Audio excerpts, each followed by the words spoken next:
Fleabag. Let's talk about it.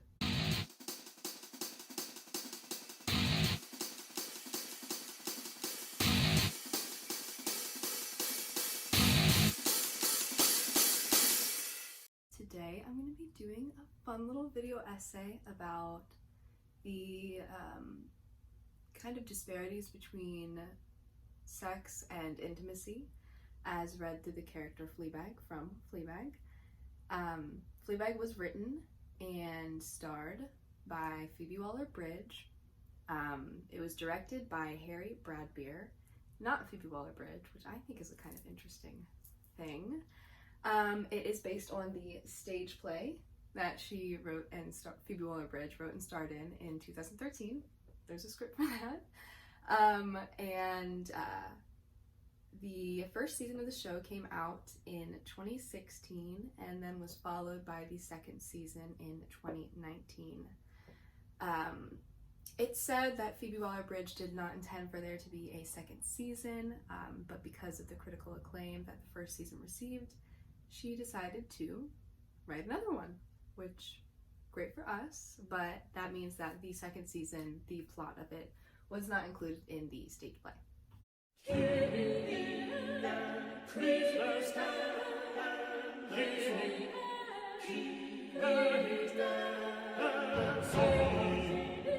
So Fleabag is not the only show that Phoebe Waller-Bridge has written and starred in.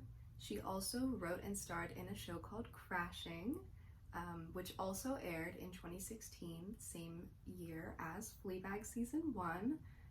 Crashing also starred Jonathan Bailey, who you may recognize from Bridgerton.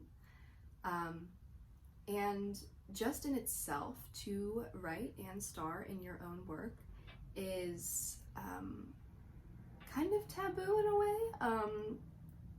A matter of deviance is perhaps in play, especially for a woman to do that. People like Lin-Manuel Miranda have done the same thing, have written and starred in their own work, and they have been criticized very heavily for it. People call them arrogant or say that they just want the attention of being in the spotlight. They're writing these characters so that they can play them, and that other people would have been a better fit for the role. In Phoebe Waller-Bridge's case, I think she does it so well that she kind of circumvents these criticisms.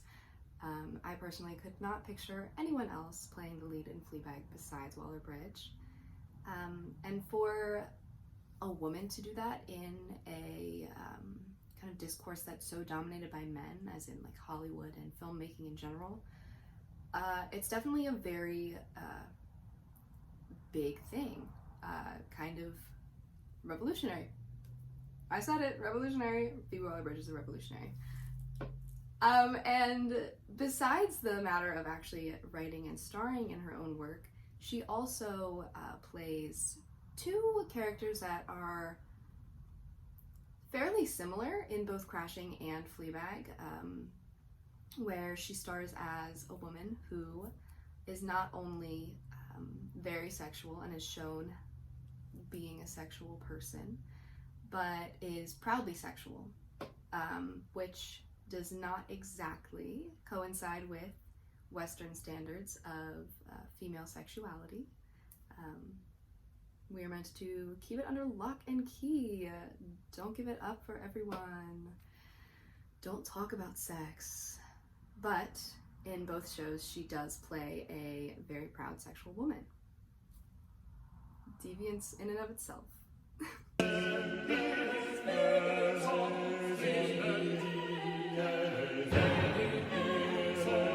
Now I want to look at sex.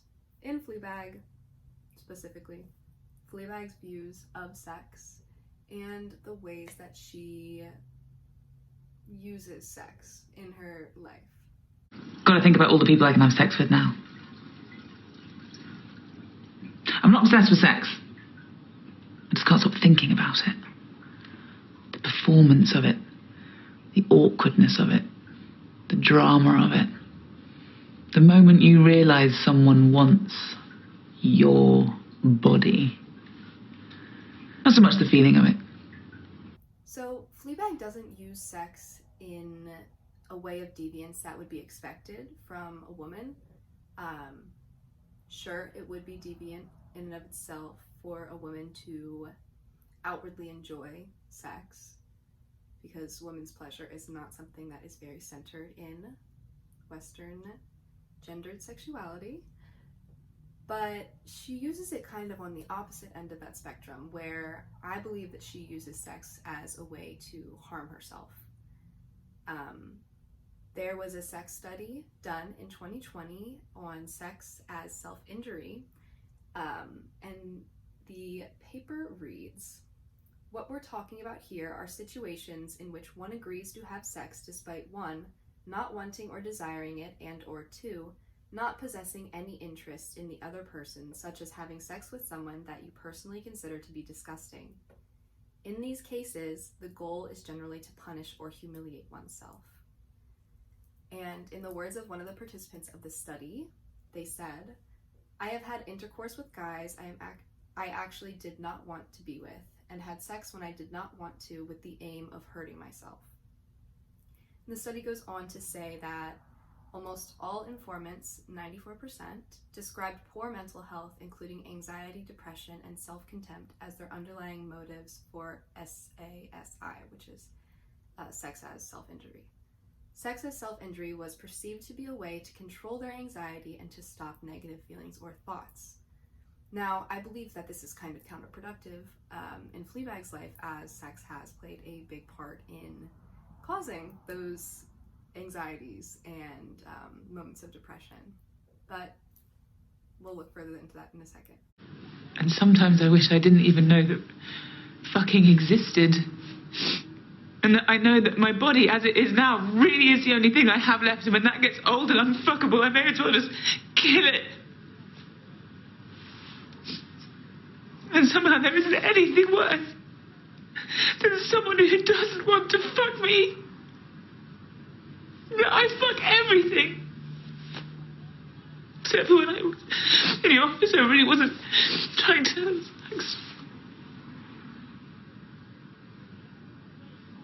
You know, everyone feels like this is a little bit and they're just not talking about it. Or I am completely fucking alone. Which isn't fucking funny. So as you can see in that clip from the final scene in season 1, Fleabag has essentially been socialized to believe that she's only good for her body and her sexuality.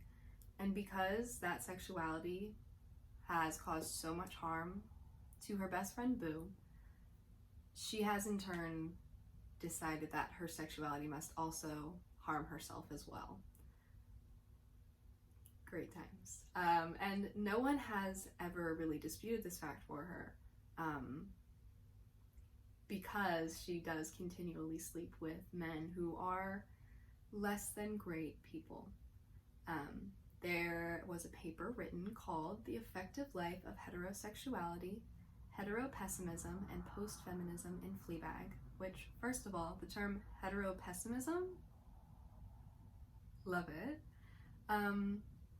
But essentially the paper details how Fleabag continues to reject the good life, or the kind of desired life of the heterosexual body. There's a quote from it that reads, "Fleabag's anti-aspirationalism comes across most clear in her rejection of normative heterosexual marriage and family life. All the heterosexual relationships around her are depicted as nightmares. Claire, Fleabag's sister, is in an abusive relationship with a man who drinks too much, makes sexist jokes, and tries to kiss her sister at a birthday party. Her husband's son stalks her, and she does not know how to escape the cruel trap that her marriage has become. Fleabag's father is in a codependent relationship with a controlling artist, the godmother, who pushed her way into his life after Fleabag's mother died. And Fleabag's own chances of finding Mr. Big seem equally bleak, as all the men she dates turns out to be either selfish, idiots, or both. As viewers, we are invited to join in with the critique of these relationships, as well as the heterosexual desires that underpin them, through the show's breaking of the fourth wall. In turning to the camera and speaking directly to the audience, Fleabag invites us to share her judgments of heterosexual dating. Now, we will come back to this whole breaking of the fourth wall later, but yeah, we are only shown terrible heterosexual couples. And I think it's interesting that Fleabag does have so many kind of criticisms of the kind of nuclear family, because a lot of the show was inspired by her family. Her sister wrote the score for the entire show, and the name Fleabag came from the nickname that her father used to call her as a child, which was Flea. So I know that this show is not autobiographical. She has said it on multiple occasions, but I just do think it's interesting that she incorporated so much disdain for family in a show that is heavily inspired by her own family. I digress. Surprisingly bony. I'm nearly finished. It's like having sex with a protractor. I'm finishing. I'm done. I'm done.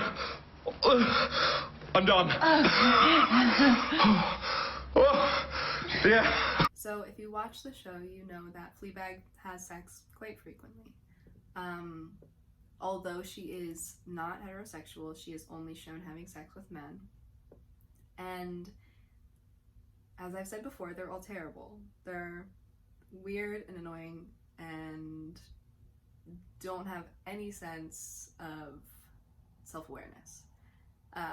And this makes Fleabag feel safe because she can create this illusion of vulnerability and intimacy without the threat of anyone actually kind of breaking down her walls. Which,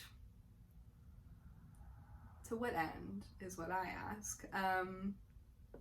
But yeah, so she continues having sex with these terrible men who may not explicitly be taking advantage of her, but she's shown in a few scenes in scenarios that are not exactly fully consensual, like this one with the asshole guy. After some pretty standard bouncing, you realise he's edging towards your asshole, but you're drunk, and he made the effort to come all the way here, so you let him. He's thrilled. Oh! I'm so thrilled. So that clip does kind of follow those same lines of performance during sex and kind of going along with what the man wants, because you do not have any regard for pleasure in this encounter, you know? Yeah.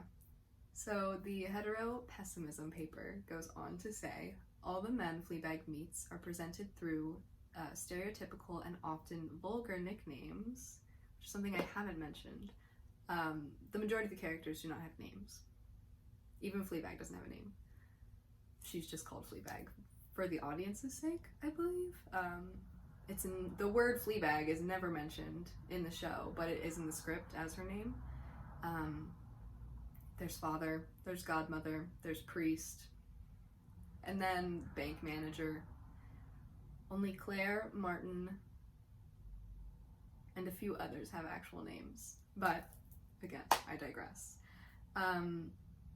All the men Fleabag meets are presented through stereotypical and often vulgar nicknames such as hot misogynist, who's the lawyer, asshole guy, who's that one, and bus rodent. That's a favorite of mine. Bus rodent, referred to as such for his large front teeth, provides to be not only bad at sex, but also emotionally inept and unable to follow her jokes. Her beautiful lover in the leather jacket, asshole guy, is portrayed as vain and self-involved. What these characters share is a failure to understand or care about Fleabag's inner world and an inability to keep up with her humor. They are also presented as clueless optimists unaware of the gendered pressures of the heterosexual dating, in sharp contrast to Fleabag's witty, pessimistic critique. This paper is really brilliant. I recommend just reading it on its own because it's so good.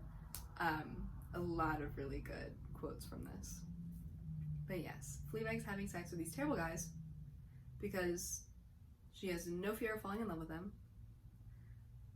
And she essentially gets to hurt herself by having sex with them. Say it again. Warm up. Or perhaps like a little cucky tail. Or like another shot. Yeah, or we could just go back to mine. Wow. Thanks. I've actually got work tomorrow, but another drink Oh, well, we here. can just go back to yours. Got to be up really early, so. Well, let's get you a cab in the morning. It's ridiculous. I can't. Okay, what the fuck is your problem? Oh, nothing. I like you. Okay, you're a dick. What's going on? You're pathetic. Wait, No, don't follow me. I wasn't. You drop this.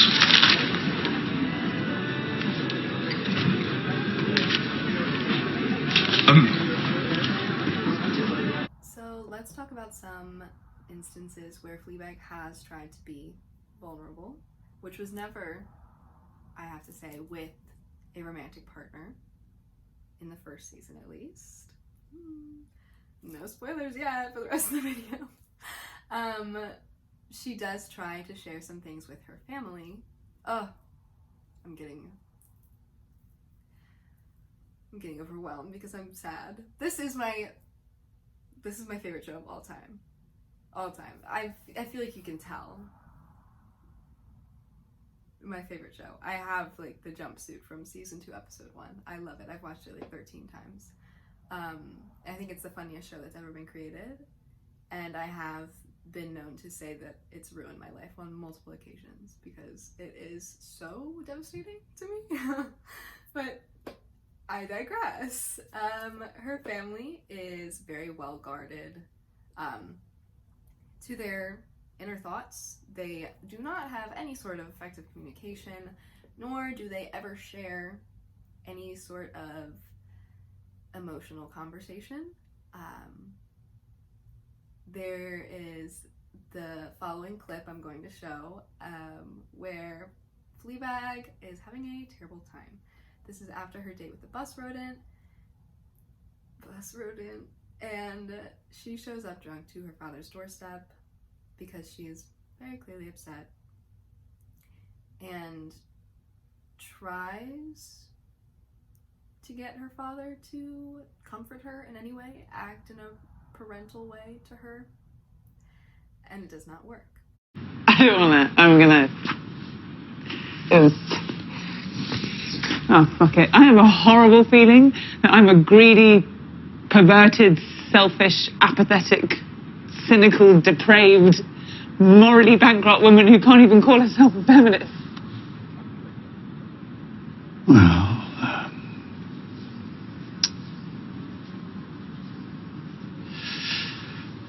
you get all that from your mother.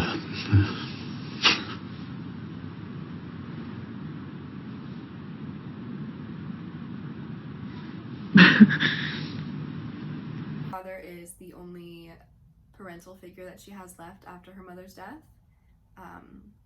And it's kind of hinted at throughout the entire show that Fleabag was closer to her mother than she is to her father, because her father is continually saying things like, oh, you're so much like your mother, blah, blah, blah, blah. And yet, at her lowest, when she tries to seek comfort from her parent, she is turned away with humor and eventually with a taxi. Can't be great for the psyche. And then, in the final episode of season 1, we see her again being rejected by a family member. But first, some background on that moment. So, I believe it was season 1, episode 3 or 4. Fleabag and her sister Claire are on a silent retreat, and Fleabag finally decides to open up to Claire that Claire's husband Martin tried to kiss her at Claire's birthday party. And Claire believes her. She does. And tells Fleabag that she is going to leave Martin and take a job in Finland. And Fleabag, something has gone right for her. She's so happy. Something has gone right. But then in that final episode, I'm gonna cry thinking about it. Claire shows up to the sexhibition with Martin in tow. And the scene goes as follows. God. What are you doing here? I'm helping. He didn't try to kiss you. He did. He says it was more like the other way around. What? But that's just not true. No, fuck you. Claire, Please don't. no, Claire, he Please. came out into the garden. I don't want to and hear he- it. Claire, you have to believe me. How can I believe you? Because I'm your sister. After what you did to Boo? So with Claire's refusal to take Fleabag's side in this argument, that Fleabag is very clearly in the right. We finally see her armor cracking. And we realize that we may not know as much about Fleabag as we thought we did. She has created almost a character of the audience. With breaking the fourth wall so often, she is, as I've said previously, looping us into her jokes about the men she's seeing. She is regarding us as if we're like her best friend, essentially, and we're perfectly fine with it. We watch what she's doing, we listen to her talk, and we assume that that's everything that we need to know, because why would you lie? Why would you hide things? You are the main character. You should be telling us everything. And again, Phoebe Waller-Bridge's brilliant writing has created another sense of false intimacy, but this time it's with the audience. We thought that we were her best friend, when it turns out she's been hiding all of this from us. And this kind of intimacy between the narrator slash main character of a show and the audience happens a lot in film that breaks the fourth wall.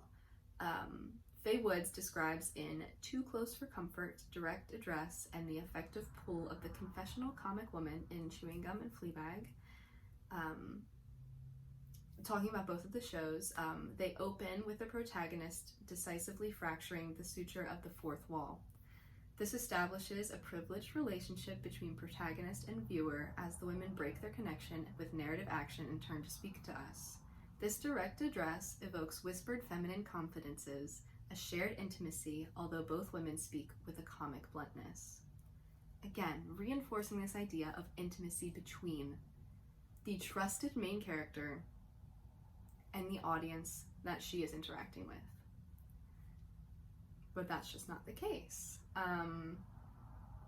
So then we see kind of the realities of some of the flashbacks we've seen, the tiny little momentary flashbacks we've seen of Boo and Fleabag's relationship, as well as this kind of repetitive image of hands unbuckling a belt. We see this kind of fully play out in this scene while Fleabag is running away from the camera, aka us, her audience.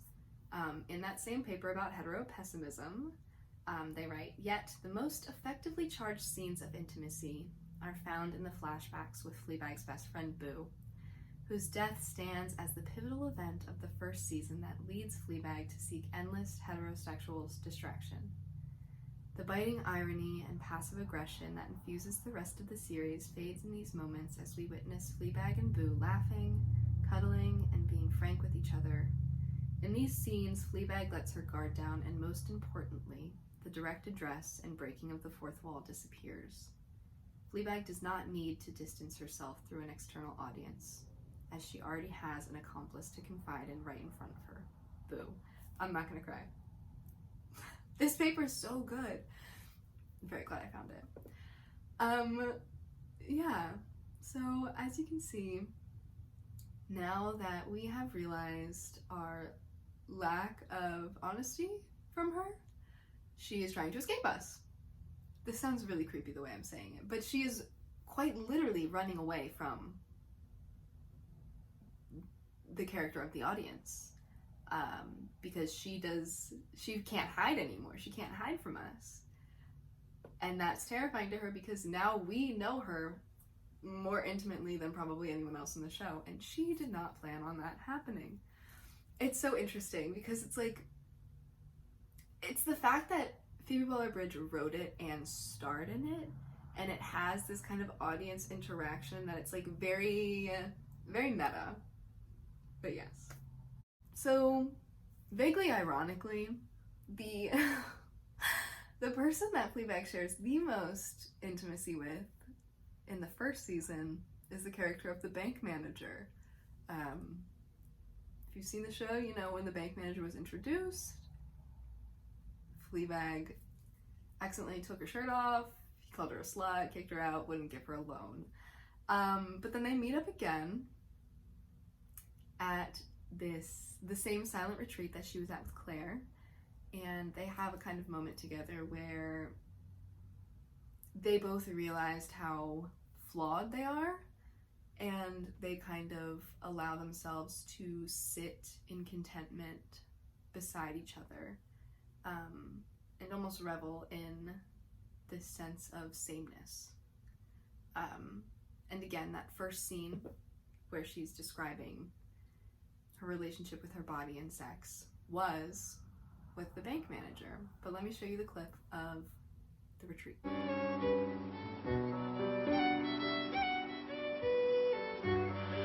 I just want to cry all the time.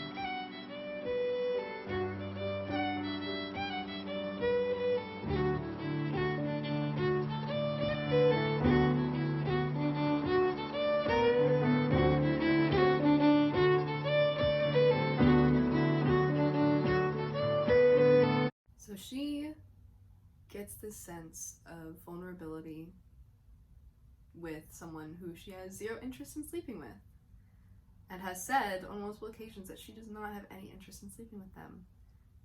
And I think that's kind of interesting.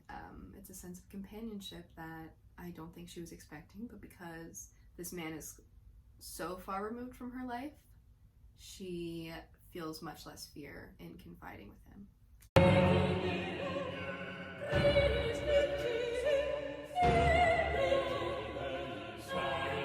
Now we're gonna get into season 2. And specifically Fleabag's relationship with the priest. And I'm going to say a lot of controversial things. Again, I love this show with my entire heart, but that means I've watched it a lot of times, and I have thought about it a great deal. So I have some thoughts about Fleabag's relationship with the priest and how they relate to sex and intimacy. I feel as though I've always related to Fleabag in a way, specifically about her ideas about sex, which is, hear me out, I am not sexually attracted to men, but I have the same compulsions as Fleabag might to almost gain power from sex. And in that same vein of thought, Fleabag almost sees the priest as like a final boss figure. Like, if she can sleep with him, she is powerful. She has control, which is something that she desperately lacks in her life. Just please tell me how to not fuck a priest before I get arrested. Well, I don't think fucking a priest will make you feel as powerful as you think it will. Can you just tell me what to do? You know.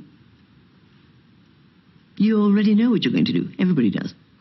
And then later on, in one of her interactions with the priest, she is asking him about celibacy.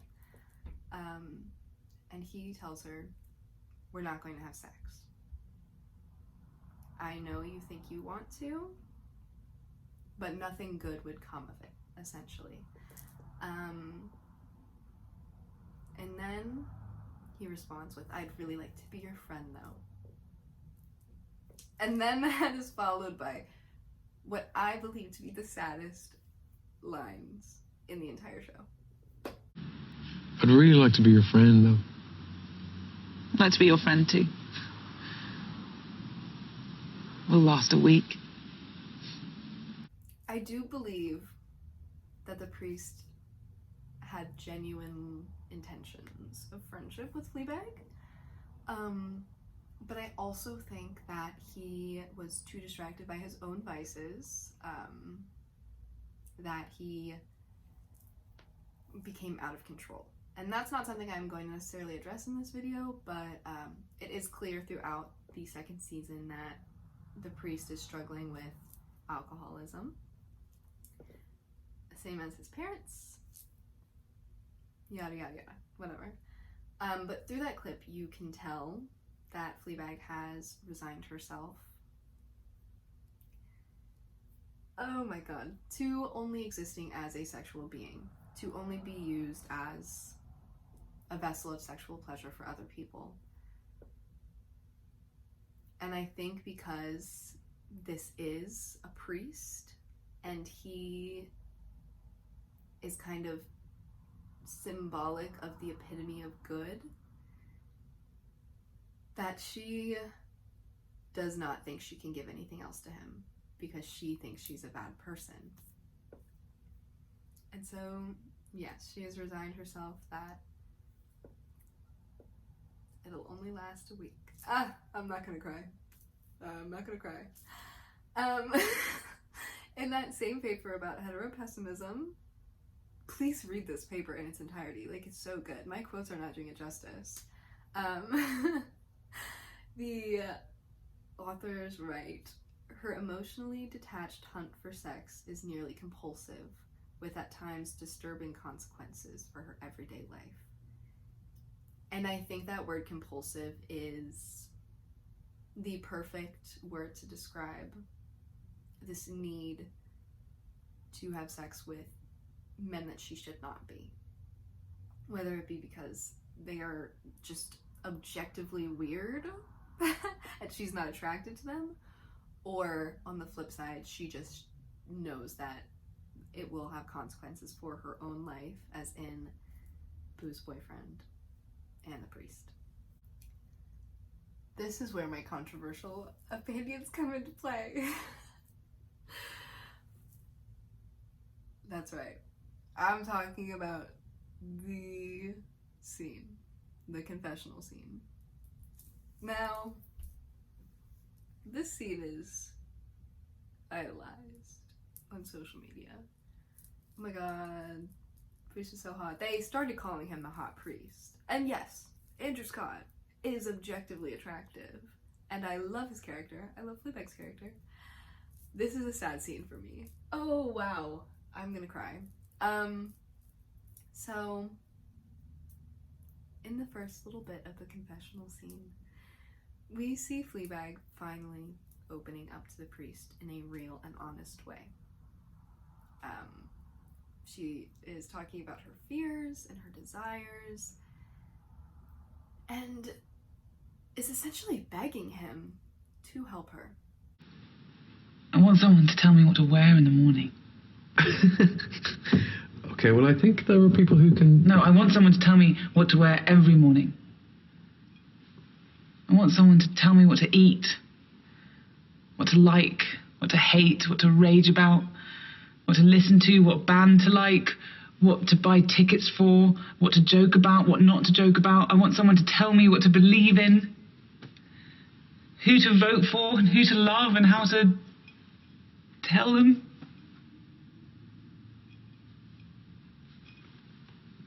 I just think I want someone to tell me how to live my life, Father, because so far I think I've been getting it wrong. But I know that's why people want people like you in their lives. Because you just tell them how to do it. You just tell them what to do and what they'll get out at the end of it. Even though I don't believe your bullshit, and I know that scientifically nothing that I do makes any difference in the end anyway, I'm still scared. Why am I still scared?